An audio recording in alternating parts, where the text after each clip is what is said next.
a bit cold, that's why I didn't say it all.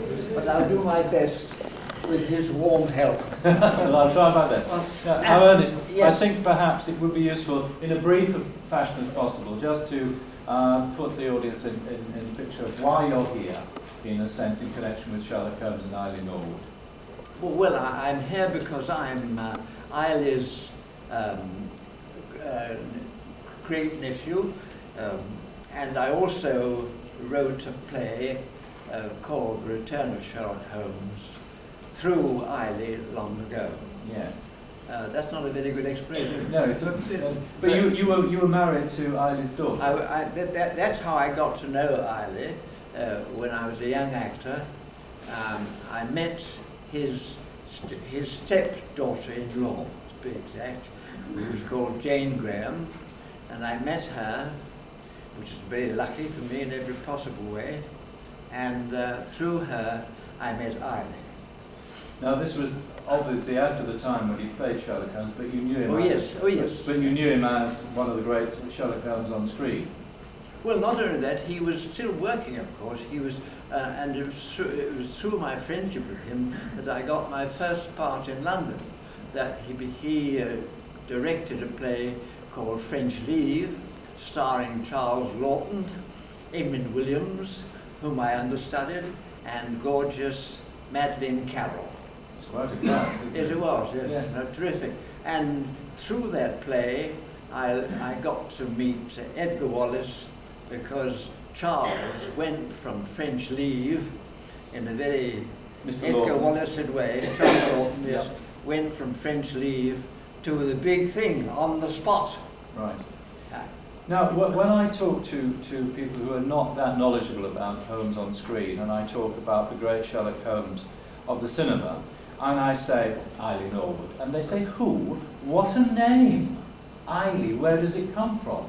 Now you can perhaps... Yes, well, Eille's real name was Brett. He was Anthony Brett from Yorkshire, of course, the Brett family, and the Terriers. They were very rich. This is the chocolate factory? That's right, yes, chocolate, yes, yeah. yes. In York? In York, that's right. And he came to London. He was at Cambridge. He came to Cambridge, and he had an idea for amateur theatricals at Cambridge. And he was a very rich young man, of course, or quite rich anyway. And in those days, rich young men used to go to lots of house parties given by the nobs, you know, the royalty and so forth. And at these house parties, a great fun was to be in amateur theatricals. And Eille was very tall, very, very good looking, and he did jolly well at these amateur theatricals in every possible way. He had a good eye for pretty women and so forth. And as a result of his success, he thought, the actor's life for me. And he became a professional actor. And when he first began, he was in love with a girl called Eille, spelled E-I-L-L-E, which is a kind of an abbreviation of Eileen. And she lived at Norwood. So actors and people in those days, when they went on the stage, they changed their names. So he changed his names from Anthony Brett to Eille Norwood, and that's how it happened. Well, that's amazing, because obviously a latter day actor, Jeremy Brett, had his real name was Huggins, and he changed it to Brett. Yeah, so they were not related at all. Oh, not at all, no. Now, what about Eille Norwood's fascinating ability to disguise himself and to alter his shape? You were telling me something about his hip earlier on. Well, that of course, you see, he became Sherlock Holmes because Conan Doyle thought he was terrific. He'd done a lot of work in the theatre. He played the crook, the amateur crook. Yes, you see. So by that time he was quite well known. He'd been to America and Canada and played lots of classical roles and all the famous plays. So when eventually Doyle decided that they would do the series for Stoll, and he also happened to know the producer of the films, what's his name? Levy, Morris Elby, yeah. Morris Elby. So they all belonged to the same clubs. You see, in those days, the London theatre especially was a very club place. They all belonged to the Savage, which was a famous theatrical club. And later on, of course, Eille became so famous he went to the Garrick. And so it was all very matey and all sort of, and when Doyle was thinking of someone for Holmes, Eille was actually right, because he looked smashing, of course. He was a very, very good-looking man, and he was tall, and he got everything for it. And also he knew, what's his name? I can never remember his name. The director, the chap who directed the films. What the hell was his name? Anyway, they all knew each other, you see, and so Eille got the break, and Doyle thought he was terrific. He really thought he was well, he looked like him, of course. He looked very much like those drawings of Doyle. You said that he actually shaved his head. Well, in order to yes, you see, that's what started his disguises, because he realized that his hair came a little, you can't tell from me, of course, but so little down to here. So in order to fit in with the drawings, he shaved his head back. For the movies, of course, for the film, and also for the stage. No, he didn't. He stuck a piece of plaster on for the play, because he ran for a long time and he didn't want to shave his hair either. So yes. So what about this changing of shape? If we go back to that, because this was one of the famous things about Norwood, that he enjoyed the disguise. There is that apocryphal story where he wanted to do a disguise and the director said it isn't possible, so he actually turned up the next day at the studio disguised as a taxi driver. Yes. And the director said, "Get off the set," and he said, "No, it's me, look." Yeah, well, that's quite true. He did all that. You see, he realized that this is what Holmes would do, in the story he did. So he learned, and in those days, every actor had to learn to put on makeup and so forth, and there was plenty of makeup and plaster, what is it, that gum they used to gum moustaches and that on, and so on. And so that was all part of the actor's job in those days. And I suppose there was a lot of crossover from the application makeup in the theatre to silent films, which the makeup was quite heavy in silent films as well, wasn't it? Much heavier than now, yes. There was real grease paint in those days. Yes. And what was he like as a person, as a man? He was your father-in-law, or stepfather-in-law, or whatever phrase. What was he like as a human being? Well, he was jolly nice. I liked him very much because he put me in. Well, he got me work, of course, which was a great thing in an actor's life. And of course, I was in love, thank God, with his stepdaughter. You see, so it was well, he was a jolly nice bloke. You told me he was also very bright. Because yes. Like Holmes, he had an analytical mind. Oh yes, he was a brilliant. He knew everything about English, how to write, and because he wrote several plays as well, you know. And he was a very, very literary chap, very, very, very well educated, and he taught me a hell of a lot because I wasn't very well educated. But he was very literary and very bright. Did he not do crosswords too? You were saying he did crosswords. Oh yes, if he didn't invent the crossword, he damn nearly did. This was later on, of course, when he'd more or less, long after Sherlock Holmes, when he'd more or less, well, semi-retired, and he wrote, he became the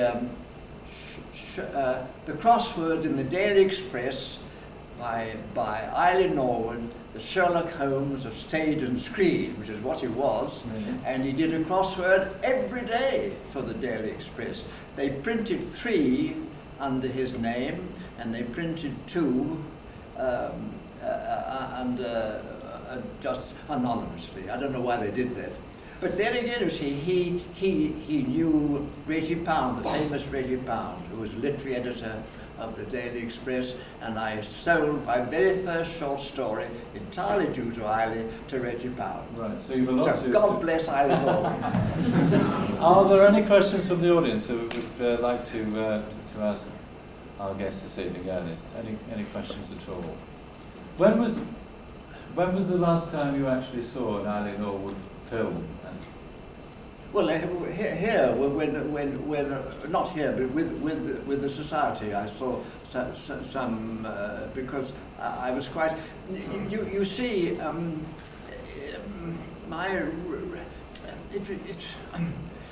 I really got more interested in Sherlock Holmes because I was a part author of a play called The Return of Sherlock Holmes, which Eille, as you know, made an enormous hit in, and ran in London for God knows how long, it toured and so on, and it made Eille famous world over. Yes. In America and Australia and everywhere. I happened to, well, it was through Eille, I knew Arthur Rose, you see. I got to know Arthur Rose, and I knew, of course, Eille's uncle, Terry, Harold Terry, who'd written a play, The Man Who Stayed at Home, a spy play, at the end during the First World War, and the three of them got together to write The Return of Sherlock Holmes. And Eille, this was all organized, of course, through Conan Doyle, and Doyle was very, very keen on this because he thought, because he had this thing about Eille, you see, this is it, and so they wrote this play, the three of them. Now, as I say, Brett was Eille's uncle, and he was a good playwright, so he got the job. Arthur Rose was a spiritualist, and so was Doyle. So Arthur Rose got the job. He was also quite an accomplished music hall writer. He had his own music hall act. And so the two of them, plus Doyle, of course, wrote this play, The Return of Sherlock Holmes. When did you actually work on the play then? Eh? When did you actually work on the play, The Return? Oh, much later. I don't know why. Anyway, first of all, it was a smash hit, as you know. It was a big hit. It had hundreds of characters in it, hundreds of scenes, because actors came cheap in those days, and so there were lots of actors and lots of scenes, because scene makers came cheap. It was a different world, of course, from now. And then I got to know Arthur Rose very well. He taught me a lot. He was a great writer and a great chap of the theatre, and a very nice bloke as well. He was a dear. And he one day said to me, I think through Eille, well, let's do a rewrite of Sherlock Holmes. So we did.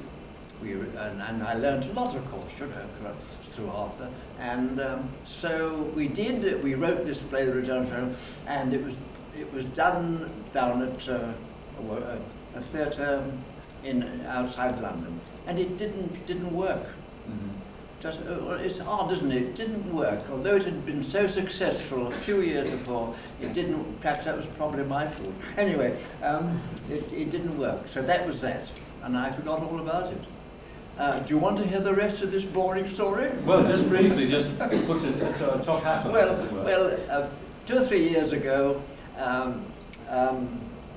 a journalist, a very nice journalist, came to see me to talk to me, and for me to talk to him about my life as a writer and so forth. You know, my Armchair Detective and Dr Morelle, and he was very interested. He wrote a lot about me, and he wrote a letter to me thanking me for talking to him, and he mentioned that there was a play called The Return of Sherlock Holmes on tour. And it was down at Poole. It had been running, as I learned, for about 6 weeks. And I knew nothing about this. I absolutely nothing about it. And so when I was told about this, of course, because I thought obviously I would be owed some money since they've been touring my play, and I thought I'd better do something about this, apart from not being informed that they were doing my play. It's a matter of pride, isn't it, of course? So off I tottered to Poole. And there it was. It had been running for, I think, about 6 weeks. And I'm a member of Equity, Actors Equity, because I originally, as you know, began as an actor, and I stayed with Equity. And all the members of the company, of course, were members of Equity. So, of course, I knew that if I wanted to sue the management, who incidentally had put on this play, of course, without my permission, and the publisher of the play, who he and I know a bit about, had sold the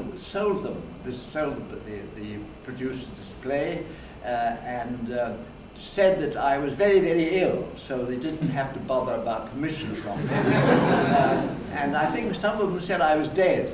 But I thought it was going a bit too far then, because I'm still working so far as I know.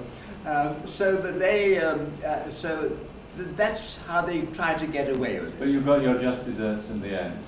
Well, I don't know. You mean, did I get the money? Yes. So, that's so through your own investigations, Sherlock Holmes-wise, going down to Poole and looking at all that, you actually were able to solve a mystery that was presented to you. Yes, it wasn't much of a mystery. Well, I'd like to thank you very much indeed for turning up tonight on such a cold, nasty evening. I'm sorry I couldn't see all the interrupt you rudely, as I do often, as you know. I'm sorry I couldn't, but I got frightfully cold down there, so I had to go out and dance about, and they'd put some heating on. Oh, right. So, well, thank you for thanking me, and thank you.